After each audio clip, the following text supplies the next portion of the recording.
합니다. 저희가 오늘 함께 보실 하나님의 말씀은 베드로전서 5장 말씀입니다.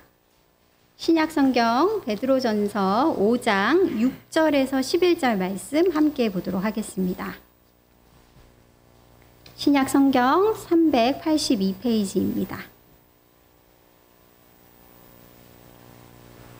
베드로전서 5장 6절에서 11절 말씀 다 찾으셨으면 한 절씩 교독하도록 하겠습니다. 그러므로 하나님의 능하신 손 아래에서 겸손하라. 때가 되면 너희를 높이시리라.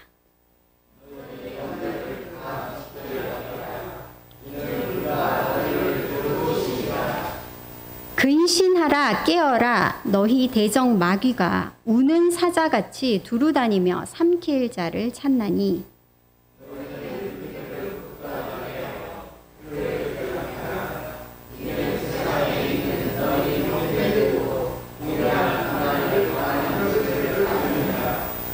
모든 은혜의 하나님 곧 그리스도 안에서 너희를 부르사 자기의 영원한 영광에 들어가게 하신 이가 잠깐 고난을 당한 너희를 친히 온전하게 하시며 굳건하게 하시며 강하게 하시며 터를 견고하게 하시리라. 권능이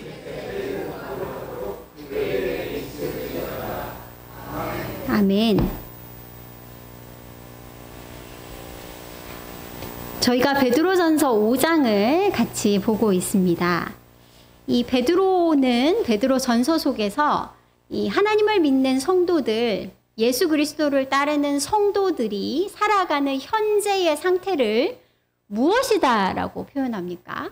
베드로가 사용하는 하나의 이 분명한 이미지가 있는데 그게 바로 홍수입니다. 그죠? 베드로가 여러 군데에서 이 이미지를 사용해서 우리가 하나님이 사랑하는, 하나님이 택한 백성인데 우리가 무엇과 같으냐면 지금 현재 홍수 속에 있는 것과 같다라고 얘기합니다. 끊임없이 우리 삶에 임하는 어려움과 시험 속에 마치 홍수에 둘러싸인 것과 같은 하나님의 사람들의 모습을 베드로가 이야기하고 있습니다. 그런데 오늘 본문 속에서는 베드로가 이렇게 홍수에 둘러싸인 것과 같은 끊임없는 어려움과 시험 속에 있는 하나님의 성도들, 하나님의 사람들에게 주는 권면이 등장하는데요. 무슨 권면이 등장하고 있습니까? 6절 한번 보시면 그러므로 하나님의 능하신 손 아래에서 겸손하라. 때가 되면 너희를 높이시리라 라는 권면을 주고 있습니다. 여기에 등장하는 하나님의 능하신 손이라는 이 표현이 저희도 많이 성경에서 읽어서 익숙하기도 하지만 그때 당시에 이 베드로전서 편지를 받았을 성도들은 이 표현을 딱 보자마자 머릿속에 무엇을 떠올렸을 거냐면 출애굽 하나님을 떠올렸습니다. 구약 성경 속에 이 하나님의 능하신 손, 하나님의 권능 있으신 손이라는 표현이 아주 자주 등장합니다. 근데 이 표현이 언제 등장하냐면 하나님이 이스라엘을 애굽에서 구원해내셨다라고 할 때 이 표현이 구체적으로 사용됩니다. 제가 한 군데 성경 말씀을 읽어보면 신명기 6장 21절 말씀인데요. 제가 읽어보겠습니다. 너는 내 아들에게 이르기를 우리가 옛적에 애굽에서 바로의 종이 되었더니 여호와께서 권능의 손으로 우리를 애굽에서 인도하여 내셨나니. 하나님의 능하신 손, 하나님의 능하신 손, 하나님의 권능의 손이라고 할 때 무엇을 이야기한다고요? 구약 성경에서부터 애굽에서 그 백성을 구원해내신 하나님의 손을 이야기합니다. 오늘 본문 속에 베드로는 이 표현을 사용해서 무슨 얘기를 하고 있습니까? 성도들이 마치 애굽에서 종살이하는 이스라엘처럼 악과 고통이 가득한 세상 속에 살고 있지만 하나님의 그 능하신 손이 바다를 가르시고 따라오는 애국 군대를 그 바다에 수장시키시고 그 백성을 구해내신 것처럼 우리를 반드시 그 능하신 손으로 구해내셔서 높이실 것이다 라는 이야기를 하고 있습니다. 하나님의 그 능하신 손이 우리를 반드시 구원해 내시사 높이실 것이다 라는 이야기를 하고 있는 것입니다. 네, 여러분, 오늘 본문 속에 보시면 또 중요한 표현이 하나 나옵니다. 하나님의 능하신 손 말고도 또 하나 표현이 나오는데 때가 되면 너희를 높이시리라 라고 이야기합니다. 이 때가 언제입니까? 하나님이 그 백성을 들어 높이시는 때가 언제입니까? 그 마지막 때가 지금 임했습니까? 베드로는 지금 우리가 어떤 때에 놓여 있는지를 베드로전서 곳곳에서 여러 번 언급합니다. 우리가 살고 있는 지금 현재의 시간이 무엇인지를 베드로가 이야기하고 있는 본문을 같이 보도록 하겠습니다. 4장 7절 말씀입니다. 4장 7절 말씀, 졸음이 가까이 오지 못하도록 큰 소리로 읽어보겠습니다. 4장 7절 시작. 만물의 마지막이 가까이 왔으니 그러므로 너희는 정신을 차리고 근신하여 기도하라. 예수 그리스도가 다시 오시는 그때, 만물의 마지막, 그때가 반드시 임하게 될 겁니다. 그런데 지금은 어떤 때입니까? 그 마지막이 가까운 때이다 라고 이야기합니다. 만물의 마지막, 하나님이 우리를 높이실 그때가 가까이 다가오는 시간에 우리가 살고 있다라는 겁니다. 마지막이 아직 임하지 않았습니다. 그러나 그 마지막에 가까이 가고 있는 시간에 우리가 살고 있다라는 겁니다. 두 번째, 베드로가 우리가 지금 살고 있는 지금 현재를 뭐라고 얘기하는지 4장 12절 말씀을 읽어보겠습니다. 4장 12절 말씀 큰 소리로 읽겠습니다. 시작. 사랑하는 자들아, 너희를 연단하려고 오는 불시험을 이상한 일 당하는 것 같이 이상히 여기지 말고. 우리가 살아가는 지금은 무슨 시간입니까? 불시험의 시간입니다. 연단하는 불시험의 시간이다 라고 얘기하는데, 이 단어는 여러분 베드로가 사용할 때 쓰인 이 연단하다라는 단어는 무엇을 지칭하는 단어라고 얘기했습니까? 불도가니. 광석을 이 정제하기 위해서 쓰는 불도가니를 지칭할 때 쓰이는 단어입니다. 광석이 순금이 되려면 반드시 무엇을 거쳐야 합니까? 불도가니를 거쳐야 순금이 되는 것처럼 하나님의 백성들의 믿음이 순금과 같은 믿음이 되기 위해서는 반드시 불시험의 시간을 지나야 한다라는 겁니다. 현재 우리가 살고 있는 시간은 무슨 시간입니까? 불시험의 시간입니다. 우리의 믿음이 불과 같은 시험을 지나며 연단되어지는 시간이다라고 베드로는 얘기합니다. 또 베드로는 지금을 어떤 시간이라고 얘기합니까? 17절입니다. 4장 17절 첫 번째 문장만 읽겠습니다. 4장 17절 시작. 하나님의 집에서 심판을 시작할 때가 되었나니. 지금은 무슨 때입니까? 하나님의 심판이 하나님의 집에서부터 시작되는 시간입니다. 마지막 때가 되면 죄로 인해서 망가지고 왜곡되어지고 악이 가득한 이 창조 세상이 정결하게 되어지는데, 정결케 하는 하나님의 심판이 어디에서부터 시작된다고요? 하나님의 집에서부터. 하나님이 선택한 하나님의 집으로 선택받은 성도들에게 정결케 하는 심판이 먼저 시작되는 시간이 현재 우리가 살아가는 지금이다라는 겁니다. 그것이 무엇을 뜻하는지 베드로는 4장 1절에서 이야기한 바가 있습니다. 4장 1절과 2절인데요. 1절 끝부분에 제가 읽어보겠습니다. 육체의 고난을 받은 자는 죄를 그쳤음이니 그 후로는 다시 사람의 정욕을 따르지 않고 하나님의 뜻을 따라 육체의 남은 때를 살게 하려 함이라. 지금은 어떤 때입니까? 하나님의 심판이 하나님의 집인 우리에게서부터 시작되는 시간입니다.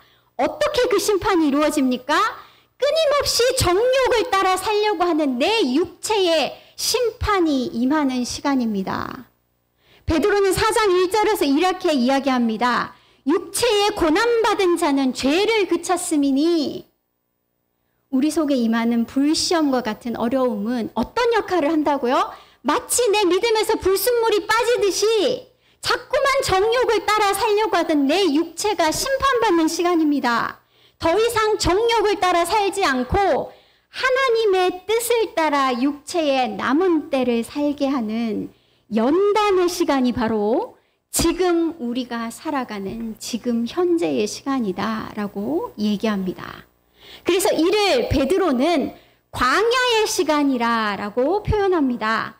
베드로전서 1장 24절을 제가 읽어보겠습니다. 그러므로 모든 육체는 풀과 같고 그 모든 영광은 풀의 꽃과 같으니 풀은 마르고 꽃은 떨어지되 오직 주의 말씀은 세세토록 있도다. 이 말씀이 인용된 이사야서 본문을 가보면 광야에 있는 하나님의 백성의 모습이 그려집니다. 광야 속에서도 하나님을 따라 대로를 걷는 하나님의 백성들의 모습이 등장합니다. 우리가 살아가는 현재의 시간은 광야를 걷는 시간입니다. 광야를 걸으며 날마다 불시험과 같은 어려움 속에서 무엇을 고백하는 시간입니까? 육체는 풀과 같고 이 육체의 모든 영광은 풀의 꽃과 같습니다. 라고 고백하는 시간입니다. 하나님의 말씀만이 영원합니다. 라고 고백하며 광야를 걷는 시간이 바로 현재 우리가 살아가는 지금의 시간이다라는 겁니다. 하나님의 구원의 역사를 바라보는 믿음의 사람들의 시각은 넓어져야 됩니다. 우리의 시각이 마치 경주마처럼, 경주마 앞만 보고 달리도록 하려고 어떻게 합니까? 눈 옆에 이렇게 종이 같은 거 플라스틱 붙여놓은 거 보셨죠? 왜요? 다른 거 보지 못하고 그것만 보고 달리도록 하기 위해서. 근데 믿음의 사람들의 시각은 좁은 시각, 이 짧은 수십 년의 시간, 그렇죠? 우리 입으로도 얘기하지 않습니까? 살과 같이 빠르다. 여러분, 제 나이가 40대 중반이지만 되돌아보면 눈 깜빡할 시간에 사이에 이 나이가 된 것 같아요. 더 연세 많으신 성도님들도 똑같은 이야기를 할 겁니다. 하나님의 백성들의 시각, 믿음의 사람들의 시각은 마치 경주마처럼 이 좁은 수십 년의 시간 속에 고착돼서는 안 됩니다. 어떻게 해야 됩니까? 믿음의 사람들은 믿음의 눈으로 영원 전부터 영원까지 이루어 가시는 하나님의 구원의 역사를 바라봐야 합니다. 이 짧은 수십 년의 삶 가운데 내가 잘 믿었으니 상 받아야지. 믿지 않는 사람들, 죄를 저지르고 마음대로 살아간 저 불신자들은 벌 받아야지. 우리의 시각이 이 수십 년의 짧은 삶에 한정되어 있으면 그렇게 생각할 수 있습니다. 하나님의 정의가 지금 이루어져야 되지 않냐. 내가 이렇게 잘 믿는데 왜 내 삶에 질병이 옵니까? 내가 이렇게 잘 믿는데 왜 내 자녀의 삶에 어려움이 닥칩니까, 하나님? 불평과 불만이 가득합니다. 믿음의 사람의 눈은 지금 우리가 살아가는 이 삶에 꽂혀 있어서는 안 됩니다.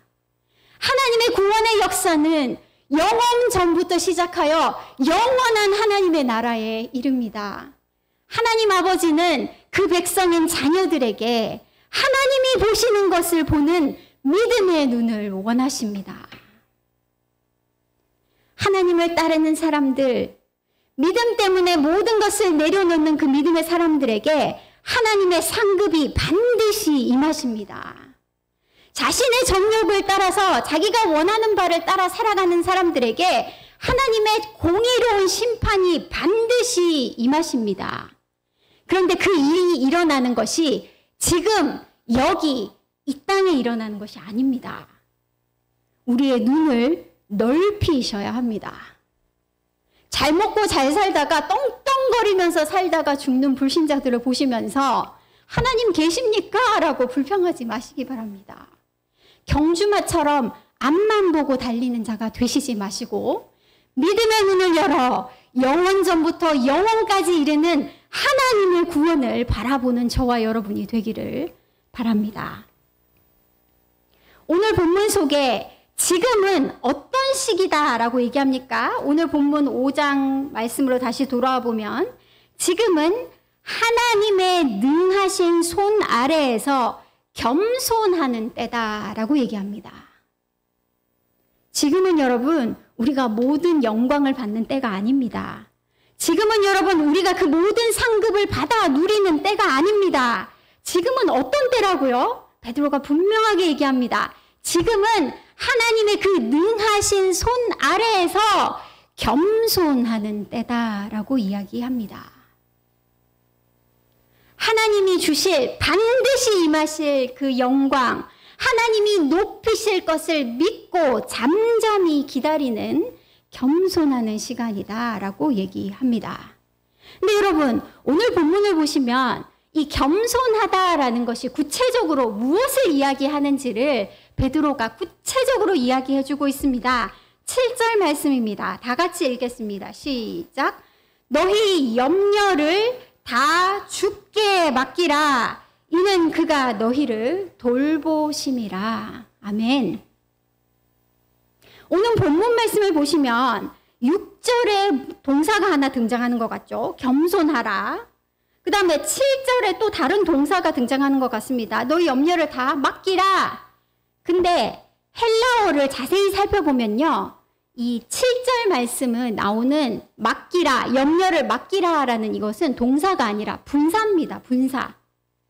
6절에 겸손하라라는 게 동사고 너희 염려를 다 맡기라라는 건 분사예요. 겸손하라에 이렇게 딸려있는 옆에 부가적으로 이렇게 딸려있는 그런 거라는 거죠. 그럼 이 문법을 살려서 해석하면 이 본문이 어떤 뜻을 가지고 있냐면 너희 염려를 다 주께 맡김으로써 겸손하라 라는 뜻이 됩니다. 이 두 개가 밑에 있는 것이 위에 있는 주동사에 딱 붙어 있는 거죠. 너희 염려를 주께 다 맡김으로써 겸손하라 라는 겁니다. 여러분 우리가 어떻게 겸손할 수 있다고요? 하나님 앞에서 우리 모든 염려를 주께 맡김으로써 겸손하게 된다라는 겁니다.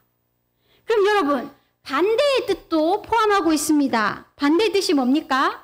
우리 염려를 내가 이고 지고 안고 있는 것은 무엇이다? 겸손의 반대, 교만이다라는 겁니다. 내 삶에 끊임없이 시험과 어려움이 닥치는데 그것에 대한 염려를 이고 지고 싸고 안고 있는 것, 그것이 하나님 앞에 교만이다라는 겁니다. 근데 여러분, 어려움이 닥쳤는데 염려하지 않을 수 있습니까? 제가 목사고 신학 교수인데 어려움이 닥쳤는데 걱정이 안 됩니까? 염려가 안 됩니까, 여러분? 그게 가능합니까? 근데 오늘 본문의 말씀에 여러분, 염려하는 마음이 드는 것, 그것을 교만이라고 하지 않습니다. 오늘 본문 말씀 속에 베드로 자신도 이렇게 얘기한 바가 있습니다. 1장 6절 말씀에 1장 6절 말씀 제가 읽어보겠습니다. 그러므로 너희가 이제 여러 가지 시험으로 말미암아 잠깐 근심하게 되지 않을 수 없으나, 베드로도 얘기합니다. 여러 가지 시험으로 잠깐 너희가 근심하게 되지 않을 수 없으나, 근심하게 된다는 거예요. 사람이기 때문에 어려움이 닥쳤는데, 시험이 닥쳤는데, 질병이 임했는데 염려하지 않을 수 없다는 겁니다. 그렇죠? 근데 오늘 본문이 뭐라고 얘기하냐면요. 오늘 본문 속에 너희 모든 염려를 다 주께 맡기라 라고 얘기합니다. 맡기다라는 이 단어는 어디에 등장하냐면 복음서 속에 예수님이 나귀를 타고 예루살렘에 들어오실 때에 등장합니다. 이 단어가 어디에 등장하냐면 사람들이 예수님을 환영하면서 자신들이 입고 있는 옷을 예수님 발 밑에 던집니다. 고단어입니다. 정확하게 직역을 하자면 너희 모든 염려를 주께 던지라 라는 동사입니다. 무슨 얘기입니까? 베드로는 어려움이 임할 때, 시험이 임할 때, 질병이 임했을 때 염려하는 마음이 임하는 건 자연스러운 것이다. 근데 그것을 어떻게 하라고요? 주님께 던지라. 네가 안고 있지 말고 그걸 머리에 지고 있지 말고 주님께 던지라는 겁니다. 그것이 바로 무엇이다? 하나님 앞에 겸손이다 라고 이야기하고 있습니다. 그리고 베드로는 우리가 이렇게 모든 염려를 주님 앞에 던질 수 있는 이유, 분명한 이유가 있음을 이야기해 주고 있습니다. 7절 말씀 뒷부분입니다. 7절 다 같이 한번 읽어볼까요? 다시 7절 말씀, 5장 7절 말씀 읽겠습니다. 시작. 너희 염려를 다 주께 맡기라. 이는 그가 너희를 돌보심이라. 아멘. 이렇게 모든 염려를 주께 던질 수 있는 이유가 분명하게 드러납니다. 무엇 때문입니까? 그가 너희를 돌보심이라. 하나님이 우리를 돌보신다라는 겁니다. 근데 이 단어 돌보시다, 돌보다라는 단어가 등장하는 베드로의 이야기가 나옵니다. 마가복음입니다. 저희 한번 마가복음 찾아보겠습니다. 마가복음 4장 말씀입니다. 마가복음 4장 37절에서 40절 말씀 저희가 한번 읽어보겠습니다. 마가복음 4장 37절에서 40절 말씀입니다.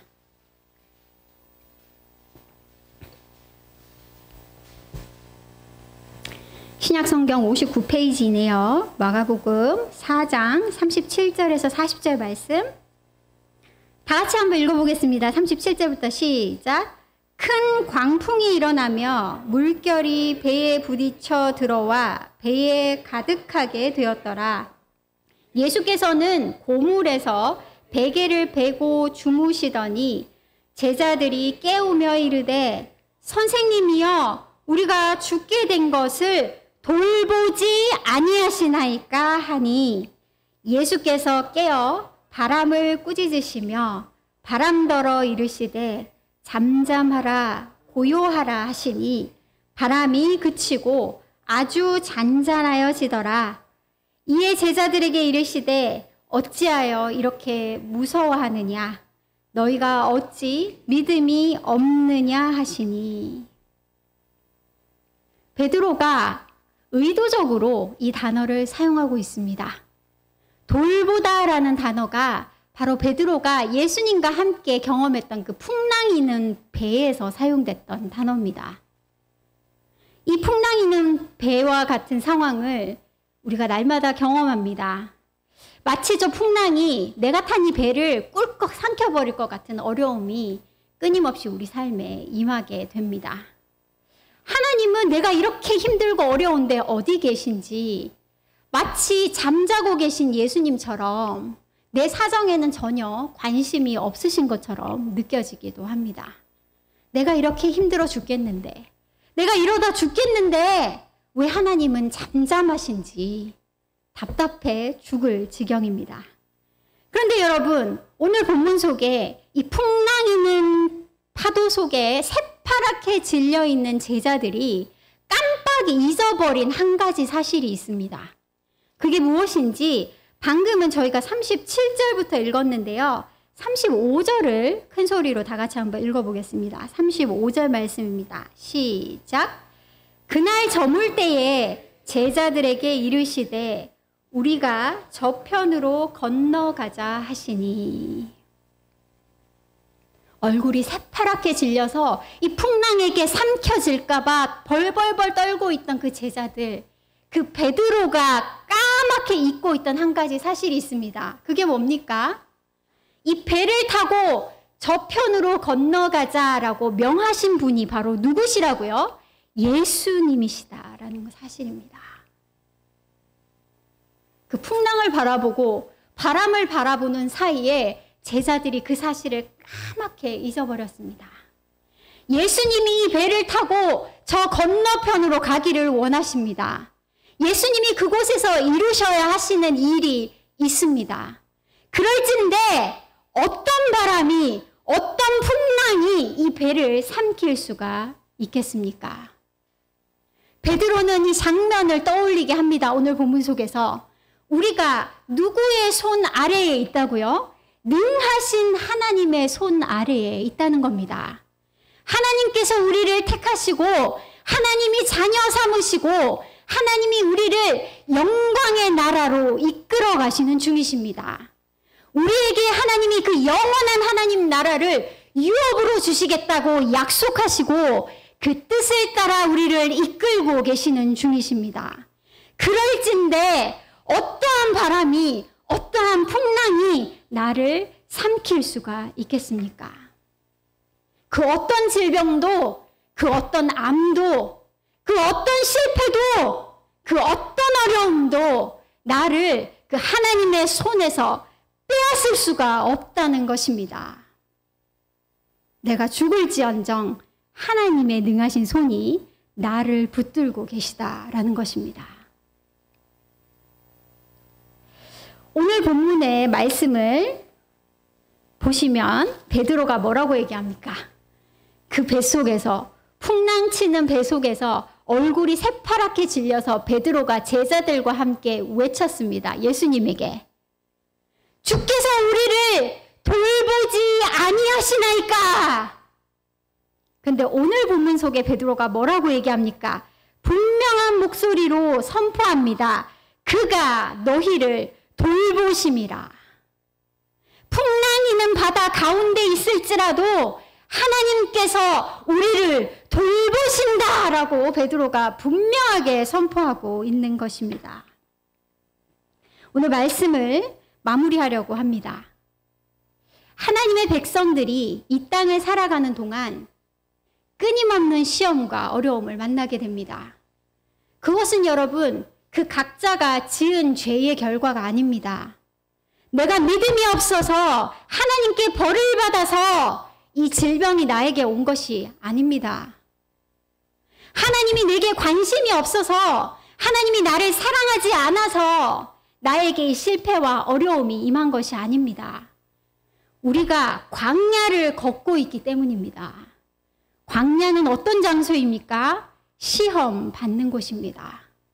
날마다 목이 마른 시험, 날마다 불뱀에 물리는 시험, 날마다 아말렉 군대가 쳐들어와 나를 죽일 것 같은 시험, 끊임없는 시험을 만나는 곳이 바로 이 광야입니다.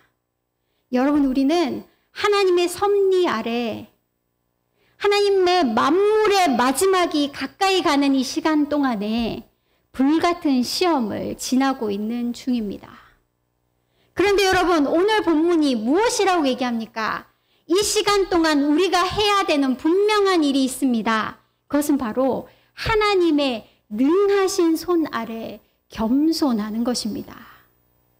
하나님의 그 능하신 손이, 이스라엘을 애굽의 강력한 군대에서 구원해내신 하나님의 그 손이 우리를 반드시 구원하시고 우리를 반드시 영광으로 높이실 것이다 라고 얘기합니다.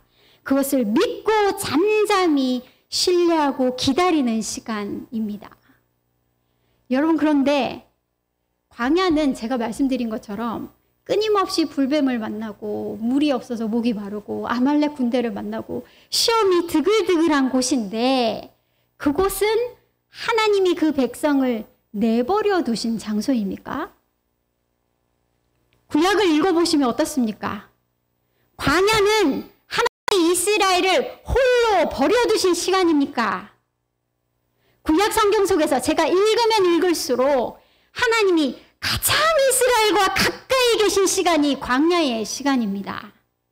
멀리 예루살렘에 하나님의 성전이 있는 것이 아니라 백성들의 텐트 가운데에 하나님의 임재가 임하시던 시간이 광야의 시간입니다. 물이 없어 목이 마른 백성들이 바위에서 솟아나는 물을 마시는 곳이 광야입니다. 풀 한 폭이 나지 않는 광야에서 날마다 하늘로부터 만나를 맛보는 곳이 광야입니다. 불뱀에 물려서 죽어갈 때에 노뱀의 기적으로 치료하심을 받는 곳이 광야입니다. 광야는 하나님의 능하신 손을 직접 경험하는 시간입니다. 여러분, 우리를 둘러싼 풍랑을 바라보지 마시기 바랍니다. 나를 삼킬 것 같은 바람을 보시지 마시기 바랍니다. 이 배에 함께 타고 가신 예수님을 바라보시기 바랍니다. 우리를 어떤 일이 있어도 놓지 않으시는 그 하나님의 능하신 손을 바라보시기 바랍니다. 영원 전부터 계획하신 그 하나님의 놀라운 구원의 역사를 끝까지 이루시는 하나님을 바라보는 시간이 되기를 바랍니다. 예수님 방주를 타고 이 홍수를 지나가는 동안 우리의 믿음이 불순물이 빠진 정금과 같은 믿음, 내게 사탕 주시고 좋은 것을 주셔서 사랑합니다 고백하는 것이 아니라 하나님이시기에 하나님을 사랑한다 고백하는 믿음, 하나님이시기 때문에 내 생명의 주인이십니다 라고 고백하는 믿음, 그 하나님을 어떤 상황 속에도 신뢰하는 믿음의 사람으로 저와 여러분이 자라가게 될 것을 확신합니다.